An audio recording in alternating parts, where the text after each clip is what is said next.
kasih atas kesempatan yang diberikan. Shalom, perkenalkan nama saya Febrila Ansilina Lua dengan NIM 2014-2010-29.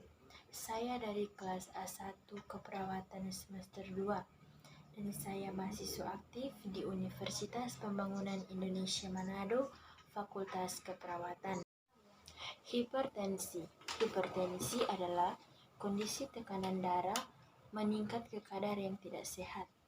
Untuk memahami apa yang dikategorikan menjadi sehat dan tidak sehat, ada dua cara yang digunakan untuk mengukur tekanan darah dalam tubuh. Yang pertama, tekanan sistolik atau angka bagian atas. Tekanan sistolik atau angka bagian atas adalah indikasi tekanan pada pembuluh darah saat jantung memompa darah. Kedua, tekanan diastolik atau angka bagian bawah. Sedangkan tekanan diastolik atau angka bagian bawah menunjukkan resistensi aliran darah di dalam pembuluh darah saat jantung memompa. Salah satu contoh resistensi adalah penyempitan pembuluh darah sehingga tekanan darah meningkat. Kedua metode pengukuran tekanan darah ini menggunakan unit milimeter dalam merkuri atau mmHg yang diukur dengan alat pengukur tekanan darah atau sphygmomanometer. Cara mengukur tekanan darah orang dewasa, remaja, dan anak-anak berbeda-beda dan sebaiknya dilakukan oleh dokter atau ahli kesehatan untuk pemeriksaan tekanan. Hipertensi adalah kondisi tekanan darah meningkat ke kadar yang tidak sehat. Untuk memahami apa yang dikategorikan menjadi sehat dan tidak sehat, ada dua cara yang digunakan untuk mengukur tekanan dalam tubuh. Yang pertama, tekanan sistolik atau angka bagian atas. Yang kedua, tekanan diastolik atau angka bagian bawah. Yang pertama, tekanan sistolik atau angka bagian atas, yaitu tekanan sistolik atau angka bagian atas adalah indikasi tekanan pada pembuluh darah saat jantung memompa darah.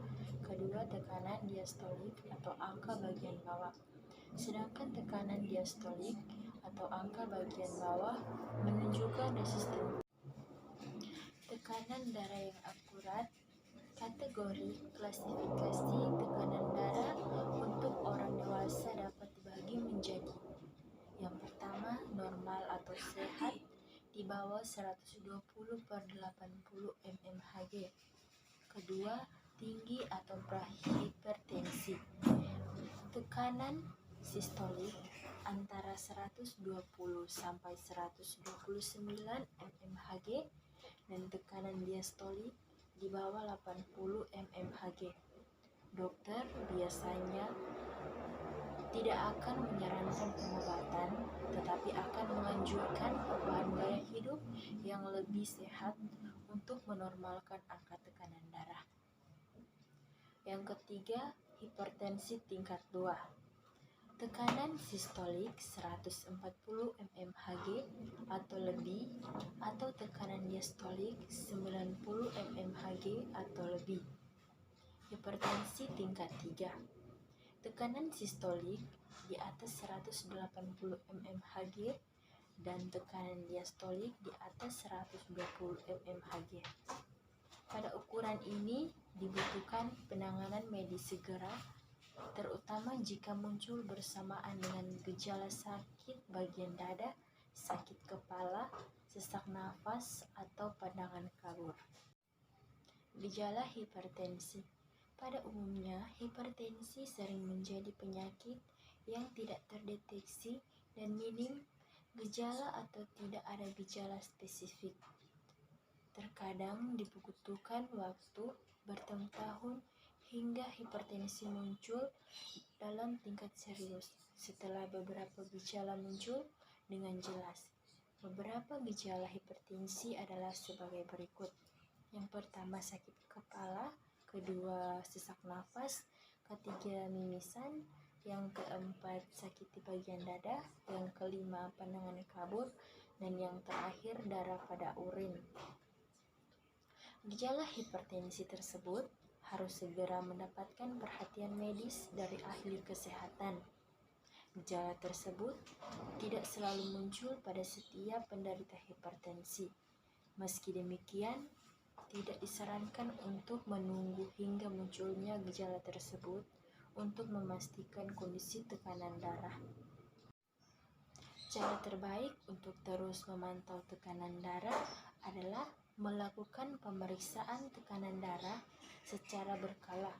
Orang dewasa di atas 40 tahun disarankan untuk melakukan pengecekan tekanan darah minimal 1 kali dalam 5 tahun.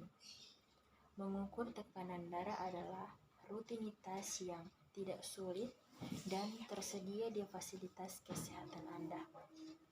Lebih dianjurkan lagi jika Anda rutin melakukan pengecekan kesehatan setiap tahun sekali. Ini bisa jadi kesempatan bagi Anda untuk membahas tentang kondisi kesehatan dengan dokter, termasuk untuk mengetahui perkembangan tekanan darah dari waktu ke waktu.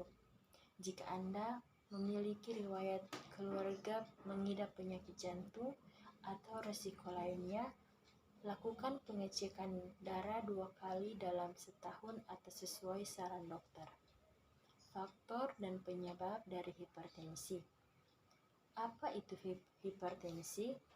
Inilah pengertian hipertensi yang mudah dimengerti. Penyebab hipertensi. Hipertensi bisa sangat bervariasi pada setiap kasus tekanan darah tinggi. Namun, risiko hipertensi meningkat untuk individu dengan kondisi berikut. Yang pertama, usia di atas 65 tahun. Yang kedua, kelebihan berat badan. Yang ketiga, memiliki kecenderungan tekanan darah tinggi. Yang keempat, tidak memiliki pola makan yang sehat, misalnya tinggi garam, kurang potasium, dan rendah buah dan sayuran. Yang kelima, jarang berolahraga. Yang keenam, sering mengkonsumsi alkohol atau kopi atau minuman yang mengandung kafein. Yang ketujuh, perokok. Yang kedelapan, memiliki gangguan tidur atau tidak cukup tidur. Yang kesembilan, sering stres. Yang terakhir memiliki kondisi kronis lain, misalnya penyakit ginjal atau diabetes. Tekanan darah tinggi juga bisa dialami oleh wanita hamil dan anak-anak. Pada anak-anak, hipertensi mungkin terjadi karena gangguan organ seperti hati atau jantung. Namun, gaya hidup seperti kurang berolahraga, pola makan yang tidak sehat atau obesitas bisa meningkatkan resiko hipertensi pada usia kanak-kanak. Jika ditinjau dari sumber penyebabnya, ada 2 jenis hipertensi, yaitu yang pertama hipertensi primer. Hipertensi primer disebut juga hipertensi esensial. Kondisi tekanan darah tinggi berlanjut dalam kurun tertentu tanpa penyebab yang jelas.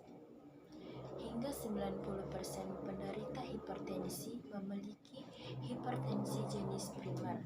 Hingga kini, para ilmuwan dan ahli kesehatan belum bisa menemukan penyebab di balik hipertensi primer yang menyebabkan tekanan darah terus naik secara pelan tapi pasti.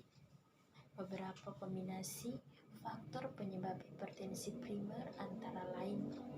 Yang pertama, genetis. Beberapa individu memiliki genetik yang cenderung pada hipertensi atau faktor keturunan. Perubahan fisik. Jika Anda mengalami perubahan fisik, tubuh bisa mengalami beberapa kendala, termasuk tekanan darah yang meningkat.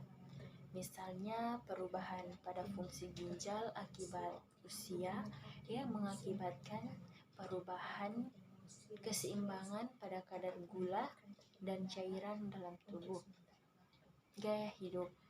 Bagi individu yang memiliki gaya hidup tidak sehat, misalnya jarang berolahraga, diet yang tidak sehat, atau tidak menjaga berat tubuh, bisa meningkatkan risiko hipertensi. Hipertensi sekunder. Hipertensi sekunder sering muncul secara cepat dan menjadi problem kesehatan yang serius dibandingkan hipertensi primer. Beberapa kondisi yang bisa menyebabkan hipertensi sekunder antara lain: yang pertama, penyakit ginjal; yang kedua, penyakit gangguan tidur atau apnea; yang ketiga, cacat bawaan jantung; yang keempat, gangguan kelenjar tiroid; yang kelima, efek samping obat-obatan misalnya pil KB, obat flu, dekongestan, atau resep dokter; yang keenam, penggunaan obat-obatan terlarang atau alkohol; yang ketujuh, tumor kelenjar adrenal. Cara membedakan antara hipertensi primer dan sekunder. Untuk menghindari salah diagnosis antara hipertensi primer dan hipertensi sekunder, gunakan beberapa penanda perbedaan sebagai berikut. Yang pertama, hipertensi sekunder muncul secara mendadak sebelum usia 30 tahun atau setelah usia 65 tahun.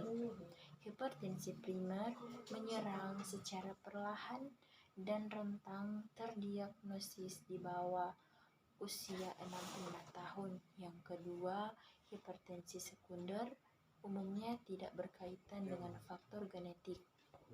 Yang ketiga, penderita hipertensi sekunder tidak obesitas. Yang keempat, tekanan darah pada hipertensi sekunder bisa mencapai tingkat akut atau lebih dari 180/120 mmHg. Yang kelima, hipertensi sekunder tidak dapat diatasi hanya dengan satu atau dua jenis obat hipertensi atau bersifat dan resisten. Pengobatan dan pencegahan hipertensi primer dan hipertensi sekunder. Beberapa pengobatan umum untuk kedua jenis hipertensi ini adalah: yang pertama, hipertensi primer. Dokter umumnya akan menganjurkan agar pasien melakukan perubahan gaya hidup yang tidak sehat dengan harapan bisa menurunkan tekanan darah dan mencegah hipertensi. Beberapa hal yang bisa dilakukan antara lain: mengurangi konsumsi garam dan mengubah pola makan menjadi lebih sehat, mengurangi konsumsi alkohol, mengurangi konsumsi kafein, menurunkan berat badan jika dirasa perlu, berolahraga rutin, berhenti merokok. Yang kedua, hipertensi sekunder. Pengobatan untuk hipertensi sekunder. Hipertensi sekunder. Pengobatan untuk hipertensi sekunder harus disertai dengan usaha untuk mencari tahu apa penyebab utama hipertensi, misalnya kondisi medis lain atau penggunaan resep obat yang memicu naiknya tekanan darah. Dokter juga mungkin akan menganjurkan perubahan gaya hidup sehat serta memberi beberapa jenis obat pereda hipertensi. Jika hipertensi diabaikan, dikhawatirkan akan muncul risiko komplikasi yang serius karena tekanan darah menjadi tidak terkendali dan mengakibatkan kerusakan pada organ tubuh. Beberapa komplikasi yang mungkin muncul antara lain stroke atau serangan jantung, gagal jantung, gagal ginjal, kerusakan mata, sindrom metabolisme, kehilangan fungsi memori, hingga pikun. Demi menghindari komplikasi, dokter dan pasien harus bekerja sama selama rentang waktu tertentu untuk mencari solusi yang paling efektif. Karena itu, pengobatan hipertensi bisa saja berubah dari waktu ke waktu. Namun pastinya Anda harus berkonsultasi dengan pasien. Oke, saya mahasiswa dari Universitas Pembangunan Indonesia Manado mengajak teman-teman yang lulusan